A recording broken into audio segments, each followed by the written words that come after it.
Hey everyone, welcome back to another episode of In the Kitchen. We've got a few of the head chefs over the Funnel Chef team on with us today, Mr. Scott Concannon and Mr. Mikey Tiber and myself, Chris Terry. So, if you're not familiar with who we are and what we do yet, well, you can look us up online. It's funnelchef.io. But essentially what we do is we help consultants, coaches, and agency owners take proven recipes for success, implement it in their business, which in turn attracts more clients, generates more revenue and profits for the business. Simple way of putting that is that we help people who are the best at what they do help more people. And we do that by helping them take the guesswork out of all of it. They're using proven recipes, AKA systems, processes that sales and marketing to convert clients so that they're not wasting time and money.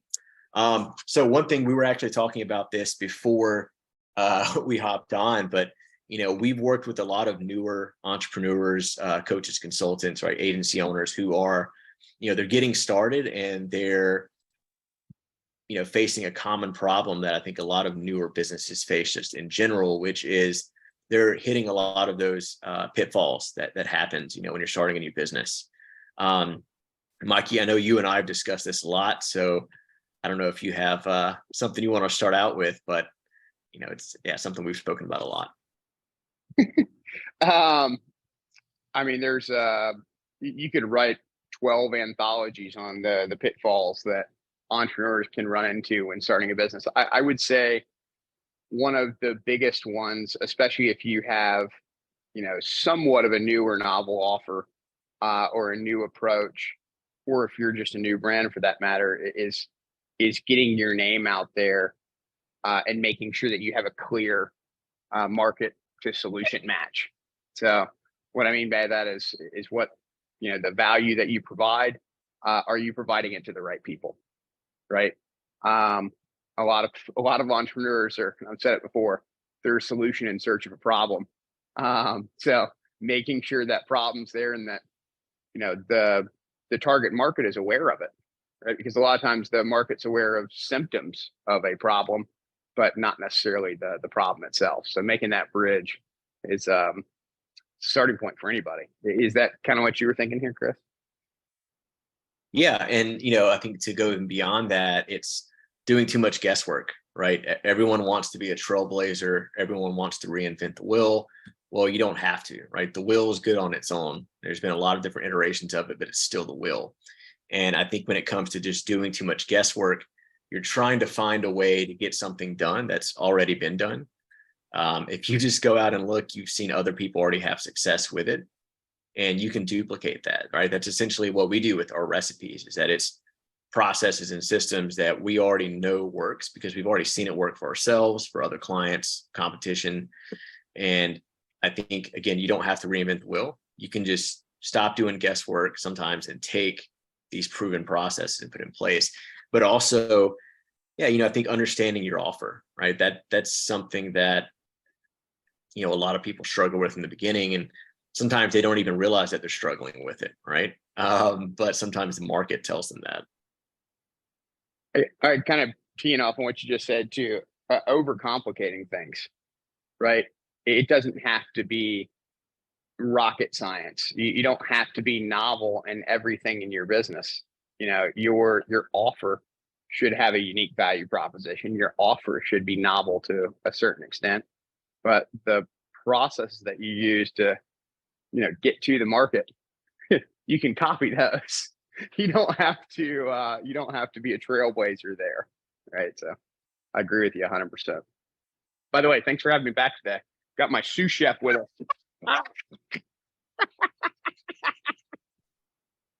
Seems like a testy sous chef, right? Aren't all the great ones? Right. Yeah. Questioning everything you tell them, right? Scott, so I know on the tech side, something that we've discussed a lot, and this is something that, a lot of our clients, people who we work with, they have this same issue. And it's, we say this is maybe something for newer businesses, but, it can start when you're a new business, but I think it becomes an even bigger issue when you don't fix or address this in the beginning, which is, people trying and just thinking that they have to use 10 different types of software to get the job done, right? Overcomplicating that side of things. Yeah, and I think that creates a like a twofold problem, like you're kind of mentioning is, early on when you get into business and you're like, wow, I need a mail system, I need a inbox, I need a SMS, I need a outbound system for organic, I need to be on XYZ. And so then you start spreading yourself out tech wise in terms of what you mentioned, like 10 different softwares. You might have Calendly, you might have Salesforce, you might have HubSpot, you might have MailChimp, you like the list goes on and on of like all the cool tools that you can use out there. But as a new entrepreneur, there's a good chance that you can handle those softwares because your main focus and your main time being spent is like doing your like outbound, to do your marketing, to try to get people on your sales calls. But as like what you said, you go from brand new, you start getting some cash, you need to expand, you need to scale, then having about 10, 15 different softwares becomes a problem because you're probably not as tech savvy as like I'd say the vast majority of people aren't as tech savvy to really optimize those systems accordingly. And when you start bringing people on, let's say you bring on a sales rep, you got to give them 10 different logins. And then you got to train them on 10 different softwares and then maybe update the templates. So it takes a lot of time, a lot of effort, and actually ends up slowing down your scale and making it almost like an annoyance when you bring a new team member on board.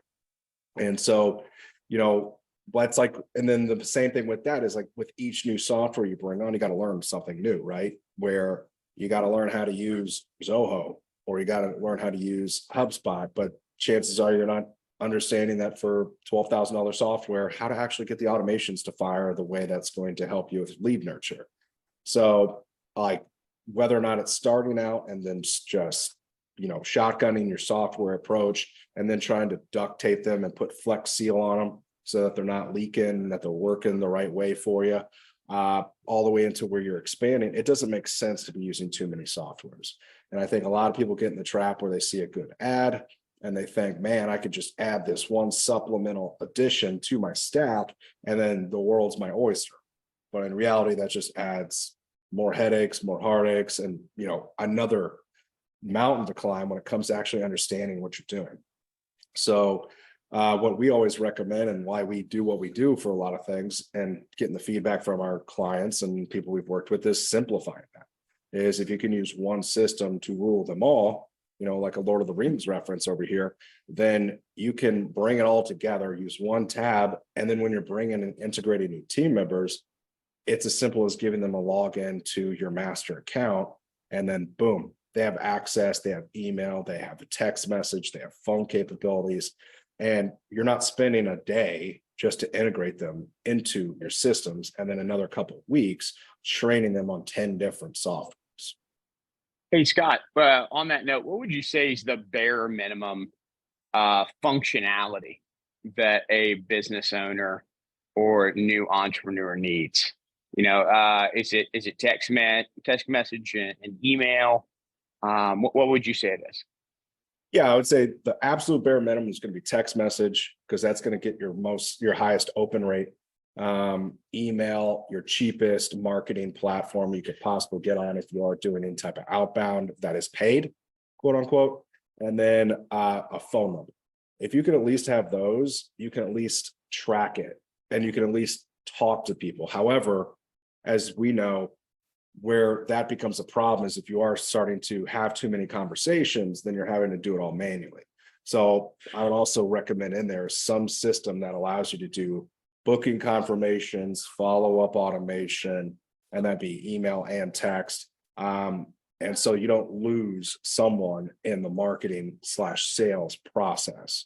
So the bare minimum, in my opinion, is SMS, email, phone number, and some form of CRM that tracks your leads and allows you to put some form of simple automation in there so you don't have to do all manual touch points. God, and that's called triggers, right? Yeah, essentially triggers, workflow automations. But yeah, basically at the end of the day, it's going to be a trigger event. And that could be someone booking to your calendar, right? And I'd say that's the one thing I forgot. You always want to have some type of booking link. So that way you don't have to go back and forth with a prospect or even a client and be like, what time works for you on Thursday? Does 2 p.m. work? Like, no. What about 3? No. What about 5? No. Then you can just give them, your calendar. It's all hunky dory and you can have that call. Yes, Scott, and something that, go ahead. I'll let you finish your question. Oh, I was just going to say, do you think that video conferencing, I know it's not something that we, necessarily offer it as something that we work with and does hook up, but would you say video conferencing in today's world's, superior to phone? Yeah, I would say not to beat a dead horse with the whole COVID train, but ever since 2018, 2019, there's a huge shift in the market or what's acceptable, I guess you could say, to have a conversation with an individual, where even in the corporate world, you'd have to show up to a board meeting or you have to have a leased, corporate building, and come to find out, no, you don't. You can just have your sous chef in the background running around, or one of my kids running around, and no one cares, because with video conferencing becoming what it is today, it's essentially like the new norm. Whether or not that's using it through your Google account, just Google Meet, or you set up a Zoom. It's almost like the modern version of the one-on-one meeting in person at the coffee shop, to where, including, you could probably attest to this more, but whether or not you're speaking to your internal team, or more importantly, a prospect or a client, it amounts to basically the face-to-face meeting, to where we can chat on Zoom and we basically get the same, not the same, obviously, in person's more powerful, but we can have that same type of more personal interaction, which improves your percentages to close a deal or to improve client relations. Because again, having a face to a voice, I believe, is always more powerful, as well as being able to take the perception of someone making facial expressions or their tics. If you're face to face with you and me, Mikey, over time I could probably read you a little bit better and know that, hey, maybe this dude is kind of pissed off. But if I was only during phone call, the only way I know that is if you're short with me and you're telling me everything's fine. So it's just the modern version of the one-on-one meeting, in my opinion. So I believe video conferencing is something you definitely want. Is it necessarily needed? No, but I believe it enhances your ability to properly communicate with prospects, clients, and team members. Yeah, and I think another common, pitfall that, and again, I think this definitely affects newer entrepreneurs, newer businesses, but it also affects, businesses who have had success, been in the game for a longer period of time, and that's not having a strategic and concise plan when it comes to their marketing, right? Determining what form of marketing works for you today, that's just as important as looking at what form of marketing is going to make sense for you down the road. Because today's here now, and you've got to get past today to get to tomorrow, right? So how much runway time should an entrepreneur give themselves and their business on a certain type of marketing or a certain marketing channel before they make a decision on it? Because how many clients have we worked with that are just throwing the proverbial shit at the wall, trying to see what sticks, and they're not giving themselves enough time to actually see, the results. Yeah, you have to have data, right? And so again, when it comes to your marketing, it's not just your marketing, like you doing it, but it's also knowing how to track everything, right? Like you said, someone starts a new form of marketing, it's not always going to work right out the gate, right? And that's the same as most things in your life, right? You just start, learning how to play tennis. You're probably not going to be very good. You may get lucky and have a little bit of skill and, okay, well, this is kind of working out, but you really want to fine tune each one of those details and get better at it. Same with your marketing. We've spoken to a lot of people, and, when they have issues with attracting more leads to get into their sales process, we usually ask them, hey, what forms of marketing have you done in the past? And then based off of that, why didn't it work? Are you still doing it? Why did it work? But, a lot of people, especially when it comes to paid marketing, I think sometimes they jump into that a little too fast, because sometimes they don't have that proven offer or that strict, like, concise, effective sales process to take them into. But, I know a lot of people, when we've spoken to them and they said they started doing paid marketing, maybe that's on like something like Facebook. And they say, well, it really didn't work out, so we stopped doing it. And we asked them, okay, how long did you do it? And they're like, well, we ran ads for, about 30 days. Okay, well, what was your budget? How much money did you put towards it? And they're like, well, we spent, close to like $1,000. It's like, well, that's probably not like, you don't really know if it works or not, right? Because apparently it works for other people. Your competition, they're running ads, having success, so it does work, right? And maybe you just didn't give yourself enough time, right? 30 days, that's short time. Let's think if you were in a relationship, 30 days is not a long time, especially not in a relationship. Equally, it's not a long time in your business either. Yeah, 100% agree with that. I would also say another common mistake that people make, specifically speaking of paid, they jump into paid advertising and paid marketing on, Facebook, Instagram, whatever, and they don't have the right assets to start doing it. Which, if they had been marketing in other ways, setting up interviews or doing virtual dinner parties or doing challenges or running a podcast, doing some basic presentations, they would already have all of the recorded content that they need to get started right away. But they'll put down these, $5,000-$10,000 retainers to a marketing agency to run ads for them. And then that agency is going to say, okay, now send me all these assets. Right. And then they're mad because 90 days later, they're still not, getting the results that they want. But it took them 60 days to turn around the assets that they need. So one foot in front of the other in the right order is usually the best way to go. Yeah, in Field of Dreams, they said that if you build it, they will come, right? And it's really not true, at least not in most cases, right? Most people, maybe not everyone, but a lot of people, especially people that we've spoken with throughout the years, as well as that, they start a new business and they have this golden idea that they know is going to help people, and they just instantly think that's going to equal cash.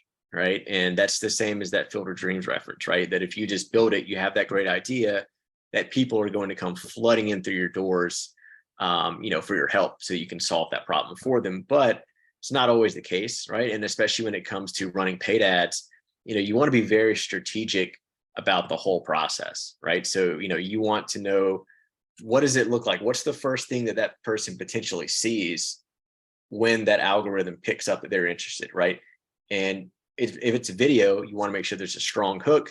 Then you want to make sure it does maybe a summary and then goes into more detail, whatever it is. Or if you're just wanting them to opt into something, it needs to be able to grab their attention. But, you're 100% right. You have to have those assets, right? You can't just instantly think, okay, I'm going to throw $1,000 at this problem and it's instantly going to be fixed, because that was the solution, right? We wouldn't even be discussing this problem.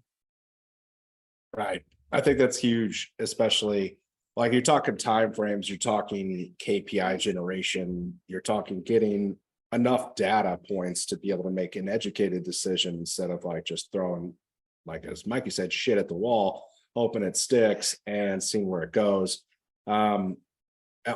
If you're doing like organic marketing, you're probably looking at 30, 60-day runways just to get enough data to see if your initial messaging is working. And I say that because of the privacy and policy terms that various online platforms have, where you can only send out X amount of messages per day without becoming a spam risk, right? So if you run something for 3 to 5 days and you're like, it doesn't work, you have no idea, because the typical sales cycle takes 21 to 35 days if you're trying to get your message in front of somebody. But I think there's a huge pitfall where a lot of people think, oh, I've seen these guys or these girls talking about all you need to do is deploy this one method, and tomorrow you're going to be making $10,000 a month by just doing this one simple step. And they're definitely not telling you that to get to that step, you probably have about 10 more in front of you. And you have to work at it consistently. And I think that's the other thing with consistency in the approach, whether or not that is paid. or that is organic, is like, or email marketing, you have to be consistent in getting that message in front of somebody so they trust and know your brand. Like I have one case study on this where we had a client last year that they weren't spending $1,000 a month. They're spending like 80 to 100 in ad spend per month. And the most frustrating part about that is not that they were spending 80 to $100,000, because that generates a good amount of leads, right? But it was more that we come up with an idea based on our offer, and we launch the ad at a pretty good budget, a couple thousand a day. And then from there, we'd wait about 72 hours on a brand new campaign. And the owner or the main CEO would obviously be like, I don't like it. I don't like what the costs are. We need to pull down the ads immediately. So we couldn't even and that's on Facebook alone. So we couldn't even get the algorithms to, dial in the audience within 72 hours and have a good, reasonable KPI. So when you're running your ads or you're doing organic, you got to let that ring. Now you got to do it within your budget. But I mean, this is someone who's dropping pretty good amount, who's been doing ads for a long time. But if you don't give something time, you don't know in 72 hours if anything works. You don't know in 5 days if anything works. You got to give it time, and you got to allow enough data to come in to say these work or they don't. But if you're scared of losing $50, don't run ads. Yeah. And I think that's the search for instant gratification, right? I think that as soon as you start doing something, you're going to have success. And yeah, definitely in your marketing, that's not the case, right? Especially, I mean, even just according to Facebook, right? If you don't even have a business manager ads account set up, you can't just go and start that day one, throw $20,000 at it and have success, right? Facebook won't even let you do that. You have to actually, the same way, in regards to some other platforms, you have to kind of nurture that account, and you have to build it up, have some data there. And especially when it comes to running any sort of good marketing, your remarketing is just as important as those initial touch points, right? Because just because someone sees your ad, your video, whatever it is, and they don't instantly become a customer, that does not mean that 2 months down the line, they're not going to become a customer, or some people even 6 months down the line. So there is, think of it as a conversation. Some people talk about, you go to a bar, you meet someone after one conversation, everything's good, ready to go, right? That's not how it always happens. Sometimes you actually have to speak to someone for more than 10 minutes, right? And I think that's probably most people, so you're going to catch that low hanging fruit. When you first start running ads, you're going to have some people opt in, and you're going to say, okay, well, this is working. This is great. But there's also, we have to account for those people who they're not opting in now, but you're still having that conversation with them. If it's a video, they see your face, they hear your message. And then maybe they see more ads from you. And what happens there is, as long as you're consistent, you're still having that conversation with them. And so that's where it comes into consistency is key as well.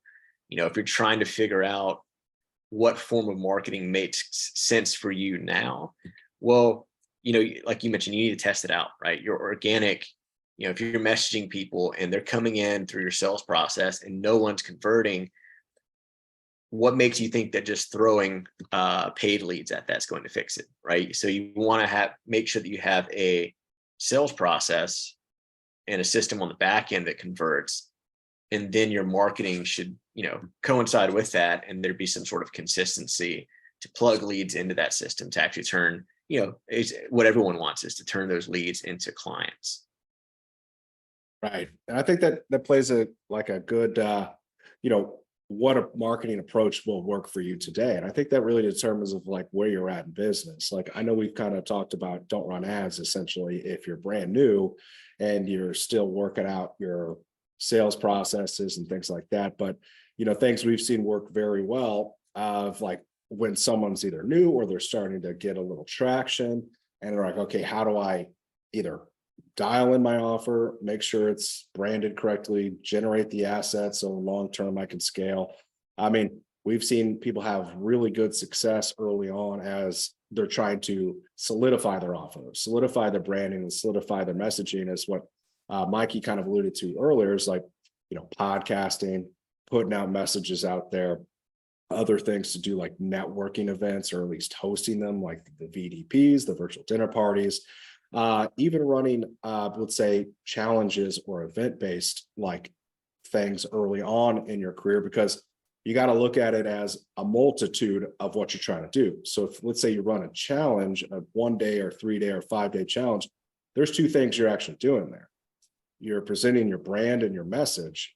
You're getting feedback on what it is you're presenting, so you can hear live interaction with hopefully someone that's on that event, and you're getting digital assets for long-term, like approaches. Like if you could turn one of your challenges into a e-course or a video vault, or you can put it as content to go out onto your social media site, so people think you're an actual living person who actually talks to people.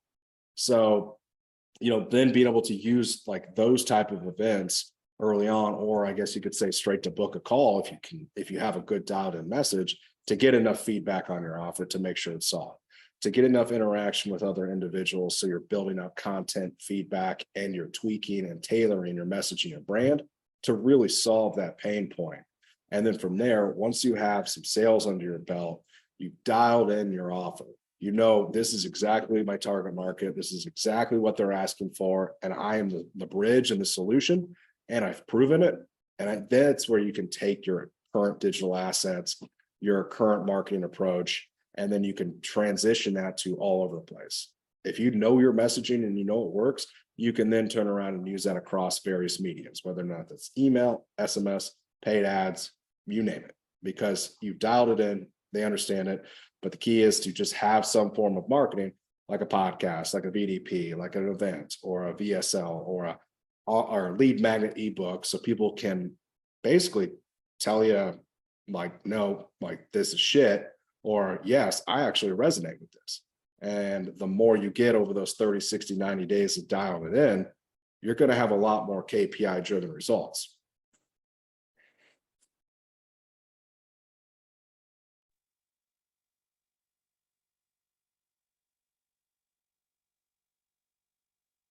And so, going directly off of this, and like you're mentioning, right, getting data, trying to figure out what's going to work. We've spoken to a lot of people who they said, I've tried this, I've tried that, and I've tried that other thing as well, and it's just not working, right? I'm not getting results. Like no one's converting into clients. At that point, sometimes you have to take a step back, right, and look, is it your marketing or is it your offer? Right. And sometimes if you don't have that data, you don't even really know, right? You've tried, sending out this message, and you've attracted people because they're attracted to that message. And then they go through the process, and it turns out that your offer really doesn't fit that message and it's not converting.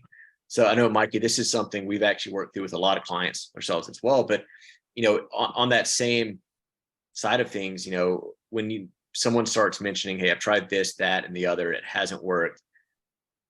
What's the difference between, is it an issue with your marketing, or is it an issue with your offer, or an issue with something else completely?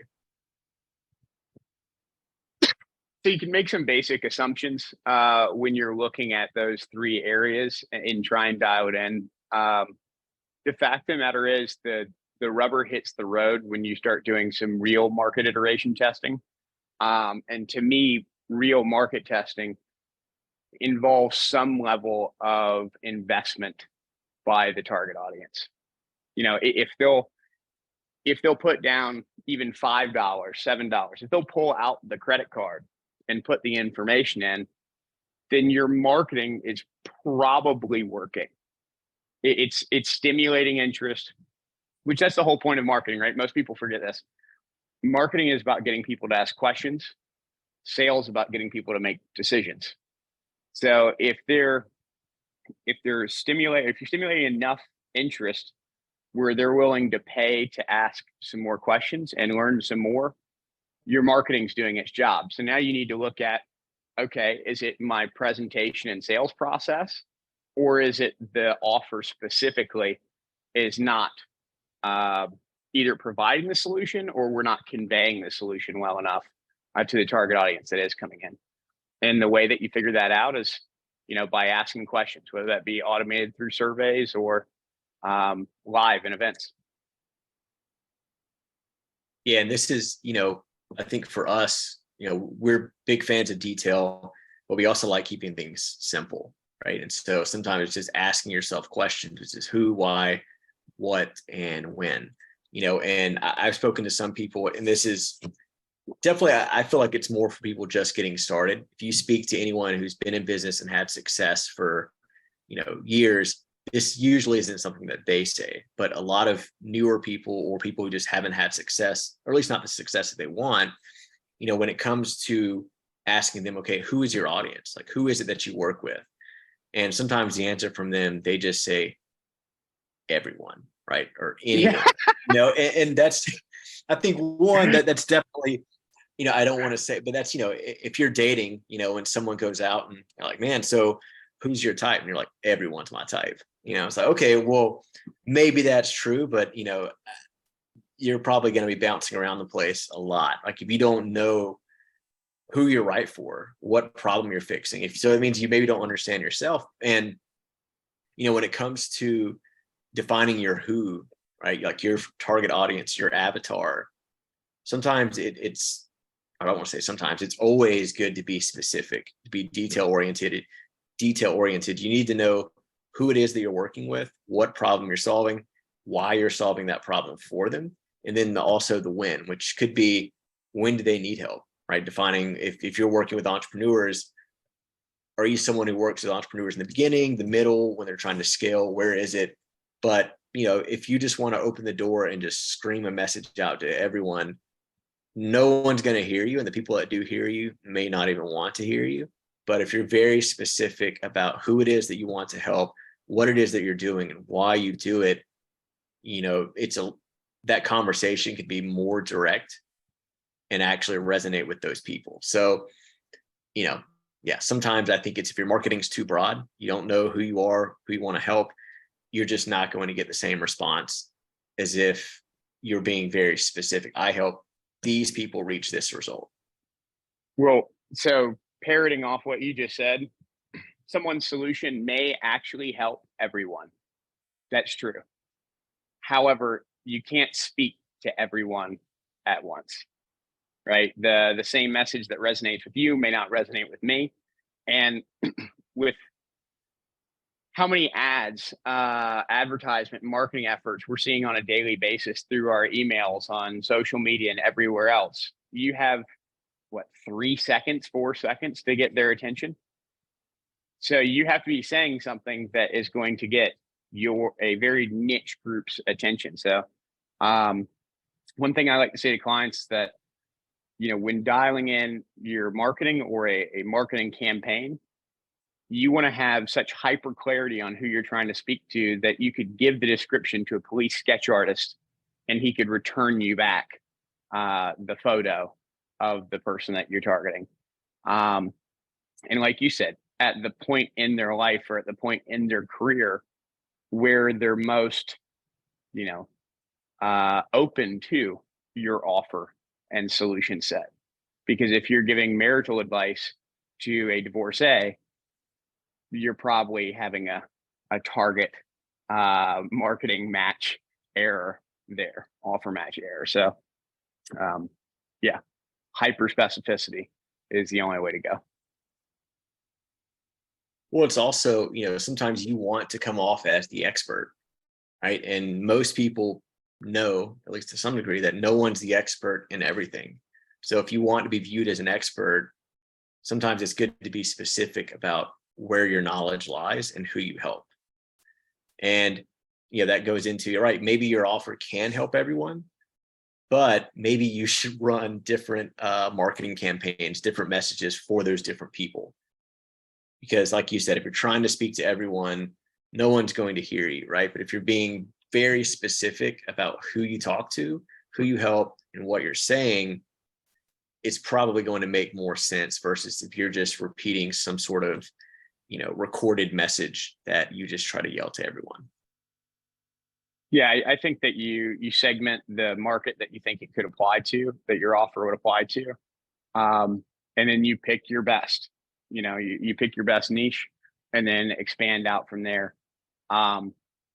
Personal opinion, your best niche is going to be the group with the most capacity to pay a relatively high dollar for your offer. So then you can provide a higher level of service, and then work backwards towards your low cost driver. Yeah, your low cost offer. At least that's how most hyper successful companies have done it. Yeah, and you could ask yourself those questions, right? The who, why, what, and when it comes to your ideal client, like your avatar, your target audience. But you can ask yourself that question everywhere in your business, and you should be able to answer it, right? Because you want to 100% know specifically what this piece is, who it's for, why it's there. So I know I've even worked with clients, and even when we're breaking down their offer, right? Like their packages, what they sell, their offers, sometimes going inside of each one of those, asking those same questions. Well, who is this for? Why does this package make sense for them?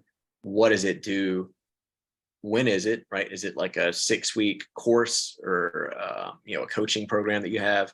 And then also, how do you do it? So answering those questions, who, why, what, when, and then also going into the how, not only does that make sense to do that for your avatar, your target audience, and your ideal client, but sometimes even going deeper and looking into each one of your packages, your offers that you have and that you're marketing and that you're offering to these clients. Yeah. And I would just go into a little bit different like thought here, because you're talking like definitely with like the marketing approach is like finding that target market. I think that's huge. But I also think being able to articulate your offer is like the secondary, just as important, if not like equally as important, right? So what, like, meaning you've dialed in your target market, you're talking to sub 40-year-olds with hairy chests like Mikey, who I couldn't tell if he was off camera because the dog was sitting there and I couldn't tell which one was which. So, but if I've hyper targeted with my market, sorry, and then I turn around and then I pitch them my offer, and my offer is completely all over the place, you're going to lose that target market immediately. Like Mikey mentioned, you got 3 to 10 seconds to give them that one-line elevator pitch, I guess you could call it.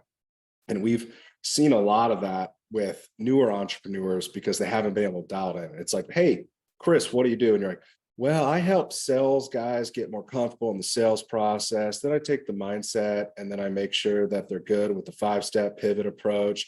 And then from there, we're going to really dig into how we're going to, well, yada, yada, yada. I'm like, okay, so what's your offer?